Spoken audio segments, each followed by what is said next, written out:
Alright.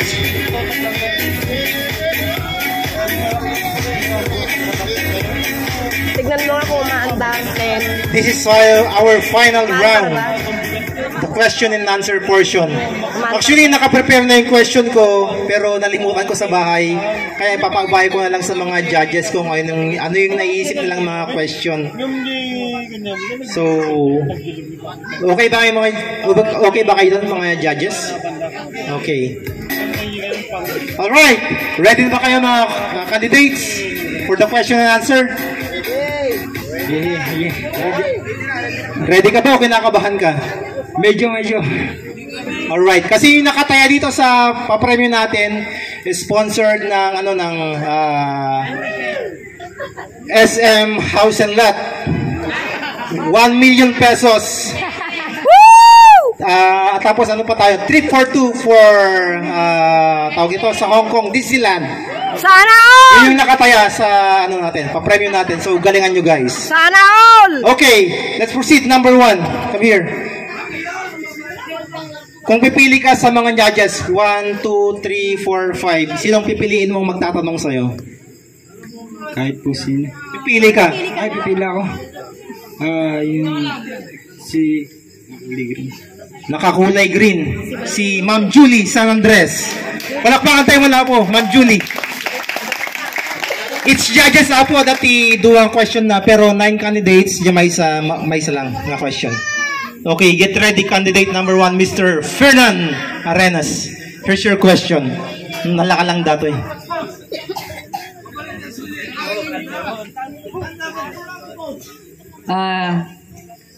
Ito ang question ko sa'yo. Ano ang kahalagahan ng pagsali mo sa search for Mr. United Farm?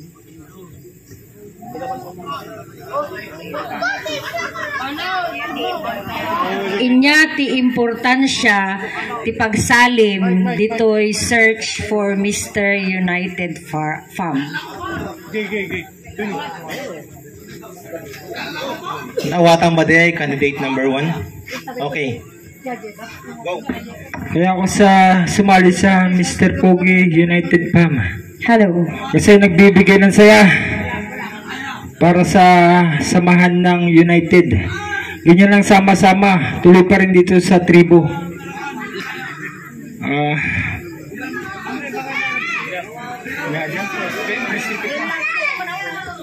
Pwedeng paulit.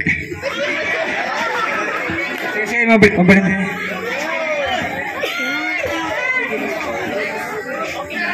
Sige, mabalik din. Thank you. Okay ka na doon, candidate number 1? Thank you! Candidate number 1, Mr. Fernan Arenas. May I call on candidate number 2, Mr. Nathaniel Padua. Alright. So, si Ma'am Julie San Andres naka-isang question na. Meron pa siyang available na isa. Kung pipili ka sa kanilang judges, sinong pipiliin mong magtatanong sa'yo? Si Ma'am Clements po. Alright. Madam Clements. Alright. Okay, good evening. Candidate number 2, ito ang tanong para sa iyo. So, we are still celebrating Christmas, di ba? Huwag kang mag-alala, Tagalog lang to. Okay, so ito ang tanong ko para sa iyo. Para sa iyo, ano ang tunay na kahulugan ng Pasko?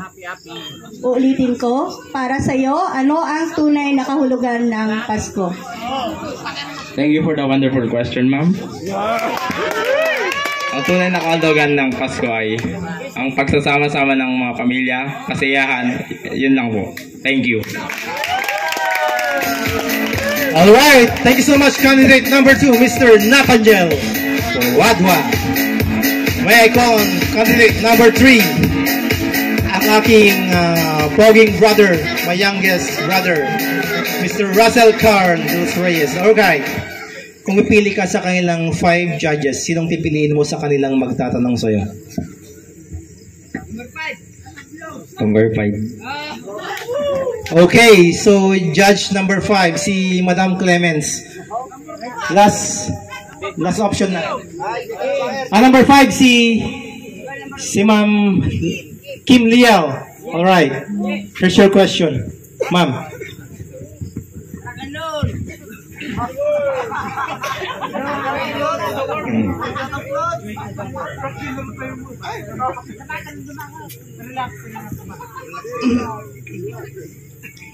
candidate number 3. This is Hello your po. question. Sa inyong 9 na kandidato ngayong gabi, bakit ikaw ang dapat tanghalin bilang Mr. Pugi United Farm? Ngayong gabi at bakit? Salamat po sa magandang tanong. Ang sagot ko po dyan ay bakit ako ang dapat na tanghalin na Mr. United Farm 2023 dahil ang ad ko na sumali dito ay para magpasaya, mag-entertain ng mga tao, ng mga nanonood at gusto kong ipakita yung talento ko. Yun lang po. Thank you. Thank you so much, candidate number 3, Mr. Russell Carl de los Reyes. Now, please welcome candidate number 4, Mr. Amel Asam Ordonio. Alright.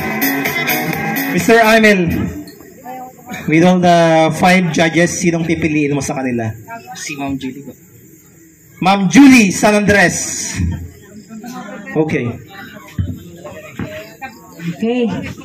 Candidate number 4. Ito yung tanong ko sa'yo. Ano ang pwede mong gawin para sa asosasyon ninyong United Farm? Good evening po, ladies and gentlemen. As a teenager po ngayon, maaari ko pong gawin is tumulong po sa organization po namin para maipawakan pa po sa lahat ng mga tao na ang United Farm po ay ang isang organization po na nabuo dito sa Plains po at binibigyan po na ang mga tao ng napakasayang Christmas party po at pagkakaisa po. Thank you po. Thank you so much, Mr. Amel Asam. Alright, please welcome candidate number 5, Mr. Rudy Fernandez.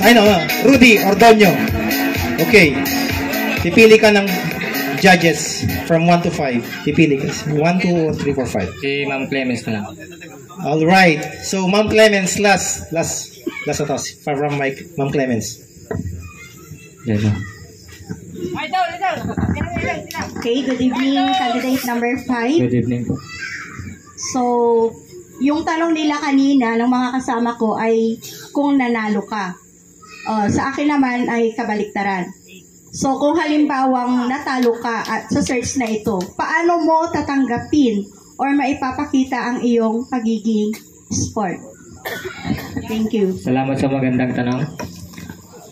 Siguro tatanggapin na lang yung pagkatalo dahil binigay mo naman yung the best mo. And yun lang. Thank you. Alright. Short but sweet from candidate number 5. May I call on candidate number 6? Who's number 6? Mr. Mark Braille Ordonio. Alright. Sinong judge ang pipiliin mo? Hindi ko pipili. Si Ma'am Babanta. Paano mo pa? Alright. From Kagawad, Imelda Mapanaw.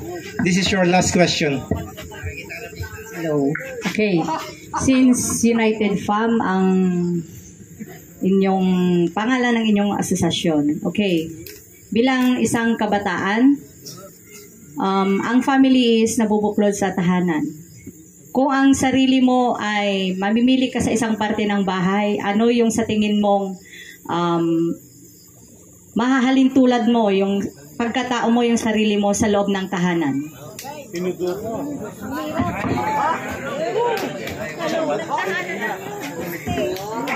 At bakit?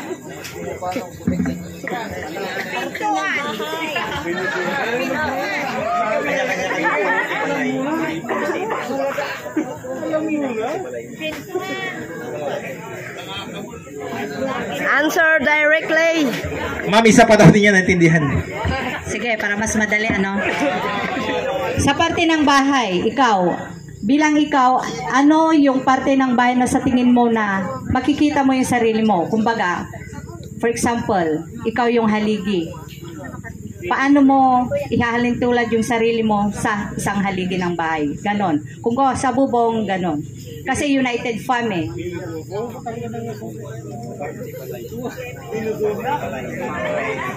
Answer Pader po, straight. pader. At bakit? Kasi Nagbibigay ng ito ay pundasyon. Nagbibigay ng pundasyon. matibay na isang pundasyon. Yun lang. Alright, candidate number 6, Mr. Mark Ryle. May I call on candidate number 7, Mr. Roland Ortonio. Okay, pili ka. So, si Madam Clemens, okay na. Si Ma'am Julie Sandres, naka 2 questions na. Si Kagawad, Imelda Mapanaw, 2 questions na. Meron ka lang 2 option na tira sa magandang judges natin. Sino sa kanila? 1 or 2? Naka-kulay orange daw. Alright, judge number 2. Usually, good evening. Candidate number 7. Kung mananalo ka ngayong gabi, ano ang Christmas message mo sa mga nanonood ngayong gabi? Kung akong nanalo sa inyo ngayong gabi, nagpapasalamat po ako sa inyong lahat kasi sinuportahan niyo po ako sa aking mga ginawa at tinulungan. Thank you. Alright, candidate number 7. Okay, may I call on candidate number 8, Mr. Jason Padua. Okay, 2 judges na lang yung option mo. Sino sa kanila? 1 or 2? 2 na lang po. Alright, last question from judge number 2. Same judge. Yes, hello, number 8. Kung ikaw ay bibigyan ng pagkakataon, mabuhay ulit, anong pagkakamali ang gusto mong maitama? At bakit? Maraming salamat po sa nanapagagad ng tanong niyo. Kung bibigyan po ako ng pangalawang buhay, siguro po ang ulitin kong iiwasan kong magkakamali is yung dahilan ng aking pagkamatay. Thank you. Ano daw? Okay ka na ba doon? Judge number 2. May follow-up question ka ba doon? Paulit na lang siya. Okay. Paulit daw. Ayusin mo para ano? Pakiulit daw yung tanong, judge number 2. Kung ikaw ay bibigyan ng pagkakataon, mabuhay ulit, ano ang pagkakamali ang gusto mong maitama? At bakit? Siguro po ang ulitin ay ang itatama ko at yung mga maling decision ko ay siguro nung grade 2 ako tsaka grade 8 yung dahilan lang pagka-opera ko kasi mahirap ma-opera. Yun lang po. Alright, thank you so much candidate number 8. May I call on candidate number 9. Pero bago mag-question yung last judge natin kasi wala na tayong option, pwede bang tawagan ko yung translator kasi galing Japan to. Hindi niya